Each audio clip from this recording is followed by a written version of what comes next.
విశాఖలో జనసేన నేతలు నిరసనకు దిగారు. వ్యూహం మూవీ ప్రమోషన్లో భాగంగా నిర్వహించిన కార్యక్రమంలో దర్శకుడు రామ్ గోపాల్ వర్మ పవన్ కళ్యాణ్ పై చేసిన వ్యాఖ్యలను ఖండిస్తూ నగరంలో జీవీఎంసీ గాంధీ విగ్రహం వద్ద రామ్ గోపాల్ వర్మకు వ్యతిరేకంగా నిరసన చేపట్టారు. రామ్ గోపాల్ వర్మ తన సినిమాలతో సమాజానికి ఎలాంటి సందేశాన్ని ఇస్తున్నారని నిలదీశారు. గత ఎన్నికల్లో జగన్ కు అత్యధిక స్థానాలను ఇచ్చిన ప్రజలు అనేక ఇబ్బందులు పడుతున్నారని, ముందు వాటిపై జగన్ దృష్టి సారించాలని డిమాండ్ చేశారు.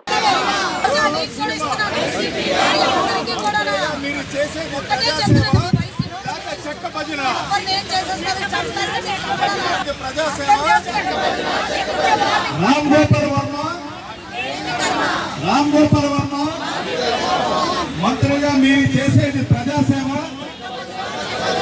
రామ్ గోపాల్ వర్మ యోగం సినిమా మంత్రులుగా మీరు చేసేది ప్రజాసేవ. యోగం సినిమా మంత్రులుగా మీరు చేసేది ప్రజాసేవ. రామ్ గోపాల్ వర్మ వైఎస్ జగన్మోహన్ రెడ్డికి ఒక క్వశ్చన్స్ అడుగుతున్నాం. ప్రజావేదికను కూల్చడం ఒక వ్యూహమా? రైతులు నడుం విరగొట్టడం ఒక వ్యూహమా? అంటే గెలిపించుకున్నందుకు యువతని అనగదొక్కడం ఒక వ్యూహమా? వైసీపీ మహిళలకు మాత్రమే, వాళ్ళకి మాత్రమే అన్ని అవకాశాలు కల్పిస్తూ మహిళా సాధికారత వాళ్ళకే అన్నట్టుగా వైసీపీ మహిళలు మాత్రం మీరు అన్ని చూసుకుంటూ రాష్ట్ర ప్రజలు అంగన్వాడీ వాళ్ళని రోడ్డు మీదకి వదిలేసి యువతకు భవిష్యత్తు లేకుండా చేయటం ఒక వ్యూహమా? ఇలాంటి వ్యూహాలతో మీ ఇష్టారాజ్యంగా మీరు ప్రవర్తిస్తే రాబోయే రోజుల్లో మీ అందరికీ వై నాట్ 175 అన్న మీకు, యూ కెనాట్ 175 అన్న మేము, సంకీర్ణ ప్రభుత్వం జనసేన టీడీపీ సంకీర్ణ ప్రభుత్వం రాబోతుంది. మీ అందరికీ గట్టి గుణపాఠం చెప్పబోతుంది. ప్రజలందరూ ఆలోచించుకొని వాళ్ళ ఆటల్లో మనం మునక్కుండా, వాళ్ళ వ్యూహాల్లో మనం పడకుండా మన జనసేన పార్టీని, మన అధ్యక్షుడు పవన్ కళ్యాణ్ గారిని ముందుకు తీసుకెళ్లాల్సిందిగా కోరుతున్నాం. ఎవరు ఏదేమైనా, ఎవరు వాళ్ళ వ్యూహాలు ఎన్నేసినా మేము రాష్ట్రం కోసం, రాష్ట్ర అభివృద్ధి కోసం ఆలోచిస్తున్నాం కాబట్టి ఏది జరిగినా రాష్ట్ర ప్రజలకు ప్రయోజనమే జరుగుతుంది. దీనికోసం మీరందరూ భుజాలు తడిమేసుకొని కంగారు పడిపోయి ఏదేదో అయిపోకండి. దయచేసి రాబోయేది సంకీర్ణ ప్రభుత్వం, ఖబర్దార్. వ్యూహం ప్రీ రిలీజ్ ఫంక్షన్లో చాలా దారుణంగా అన్పార్లమెంటరీ వర్డ్స్ యూజ్ చేసి డైమండ్ రోజా మాట్లాడిన తీరుని చూస్తే ఆడవాళ్ళుగా మేము చాలా సిగ్గుపడుతున్నాం. ఒక ఆడదయ్యుండి మగవాళ్ళని అంత దారుణంగా డబుల్ మీనింగ్లతో మాట్లాడడం, పవన్ కళ్యాణ్ గారిని దూషించే విధానం చూస్తే చాలా చండాలంగా మాట్లాడుతుంది. ఆవిడ ఒక మంత్రిత్వ శాఖలో ఉండి మర్యాదలు లేకుండా ఒక ప్రీ రిలీజ్ ఫంక్షన్లో ఎవడో డైరెక్టర్ లేడీస్ని అసభ్యంగా చూపించే ఒక డైరెక్టర్ని నువ్వు పొగుడుతూ ఒక మంచి చేసే పవన్ కళ్యాణ్ గారిని తిడుతున్నావు. చూడు, నువ్వు నిజంగా మనిషివేనా? నువ్వు అసలు ఆడదానివేనా అని నేను అడుగుతున్నా. ఈరోజు ఆడవాళ్ళని కించపరిచే విధంగా సినిమాలు తీస్తున్న వాడికి మీరు సపోర్ట్ చేస్తారా? ఆడుదాం ఆంధ్ర అని చెప్పి 37,000 కోట్లు మీరు డబ్బుని వృధా చేస్తున్నారే. ఆ డబ్బు ఈ అంగన్వాడీ టీచర్ల గ్రాట్యుటీ పెంచితే వాళ్ళని జై కొట్టరా జగన్? ఈరోజు సీఎం డౌన్ అని అరుస్తున్న వాళ్ళే జై కొడతారు కదా.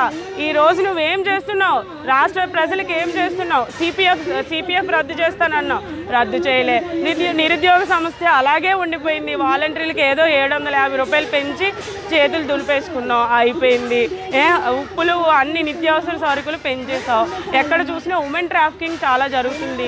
మా విశాఖ జిల్లా గంజాయికి మొదటి స్థానం చేస్తావు. ఎక్కడికక్కడ భూ కబ్జాలు అయితే చేస్తున్నావు. రౌడీజం పెరిగిపోయింది.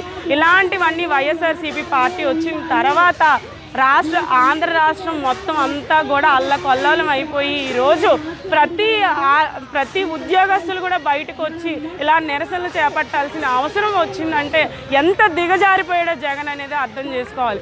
జగన్ జైలుకి పోవాలి, వైఎస్ఆర్సీపీ బయటికి పోవాలి. పవన్ కళ్యాణ్ గారు ప్రజాప్రభుత్వం ఏర్పాటు చేస్తారు. మేమే ఒక కోవిడ్ వ్యాక్సిన్ లాగా కంపల్సరీ కరోనా అనే జగన్మోహన్ రెడ్డిని కోవిడ్ అనే వ్యాక్సిన్ జనసేన టీడీపీతో అతన్ని అందించి మా అంగన్వాడీ టీచర్లకి ఏంటి ఆ ఉద్యోగస్తులందరికీ కూడా మేము మంచి చేస్తామని ఎంతమంది వచ్చినా నెక్స్ట్ వైఎస్ఆర్సీపీ ప్రభుత్వం రాదు. జనసేన టీడీపీ కన్ఫామ్గా వస్తుంది. ప్రజల వ్యతిరేక ఓటు కంపల్సరీ ఉంటుంది. ఎందుకంటే జగన్మోహన్ రెడ్డి పాలన మీద 4.5 సంవత్సరాలు అందరూ అలసిపోయి ఉన్నారు. పని చూస్తే అంగన్వాడీ వాళ్ళకి చాలా ఎక్కువ పని ఉంటుంది, దానికి తగ్గ జీతం లేదు. నువ్వు పవన్ కళ్యాణ్ మీద చంద్రబాబు మీద మాట్లాడడం కాదు, అంగన్వాడీ వాళ్ళకి సంఘీభావం తెలుపు రోజా వచ్చి ఎంతోమంది ఆడవాళ్ళు రోడ్డున పడ్డారు. ఈరోజు మగవాళ్ళు ఎంత నిరుద్యోగ సమస్య ఉంటేనే ఆడవాళ్ళు రోడ్డు మీదకి వస్తారు. అలాంటిది ఈరోజు అన్నీ దిగజార్చుకొని ముందుకు వచ్చి పనులు చేసుకుంటే ఏం న్యాయం చేస్తున్నారు మీరు? అసలు ఆశా వర్కర్లు అయితే డోర్ టు డోర్ వెళ్తారు. కరోనా వస్తుంది, ఇప్పుడు మళ్ళీ కరోనా స్టార్ట్ అయింది. ఇంటింటికి పరీక్షలు ఎవరు చేస్తారు? రోజా నువ్వు వెళ్ళి చేస్తావా? అంబటి రాంబాబు వెళ్ళి చేస్తాడా? మినిస్టర్లు చేస్తారా? ఎమ్మెల్యేలు చేస్తారా? కార్పొరేటర్లు చేస్తారా? వీళ్ళందరికీ న్యాయం చేయకుండా ఈరోజు నువ్వు ముందుకు వచ్చి పవన్ కళ్యాణ్ ఎలాగా ఉచ్చపోసుకుంటాడు. ఏంటో మాటలు, చదువుకున్నావా లేదా? అసలు నువ్వు మినిస్టర్ ఎలాగ అయ్యావో నీకు అర్థం అవ్వట్లేదు. జబర్దస్త్లో కామెడీ షో అనుకుంటున్నావా నువ్వేమైనా? రాజకీయం నిజంగా నీకు నీతి నిజాయితీ ఉందా?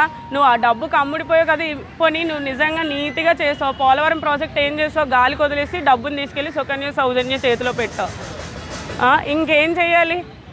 ఎంతో మేము కడుతున్న ట్యాక్సుల్ని మీరు విలాసంగా గడుపుతున్నారు, మేము రోడ్డుని పడుతున్నాం. ఎవరండి ఇక్కడ బాధపడుతుంది? రాష్ట్ర ప్రజలే చూస్తున్నారు. నువ్వు ఇచ్చిన అమ్మఒడి ఎవరికి కావాలి? స్కూల్ అభివృద్ధి చేయి, నాడు నేడులో అభివృద్ధి చేయి, ఆడదాం ఆంధ్రే ఎవరికి కావాలి? ఇప్పుడు ఎవడికి కలిసి వస్తుంది దానివల్ల?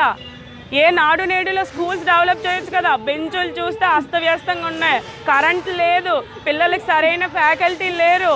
అలాంటి దుస్థితిలో ఉంది ఆంధ్ర రాష్ట్ర ప్రభుత్వం. సంక్షేమమే అభివృద్ధి అనుకుంటే మరి అభివృద్ధి ఎవరికి కావాలండి? ఇప్పుడు ఆరోగ్యపరంగా కరోనా వస్తుంది. ఇప్పుడు ఆల్రెడీ మన వైజాగ్లో 10 కేసులు నమోదయ్యాయి. ఎవరండి వెళ్తారు? ఇప్పుడు ఆశా వర్కర్లు ఇక్కడ ధర్నా చేస్తున్నారు. తిరగమనండి, ఎమ్మెల్యేలు ఇంటింటికి వెళ్ళి ఇంజక్షన్లు వేసి బ్లడ్ టెస్టులు చేసి చేయమనండి. చేయగలరా? ఒక్కొక్కడికి మళ్ళీ వచ్చా బయటికి రారు.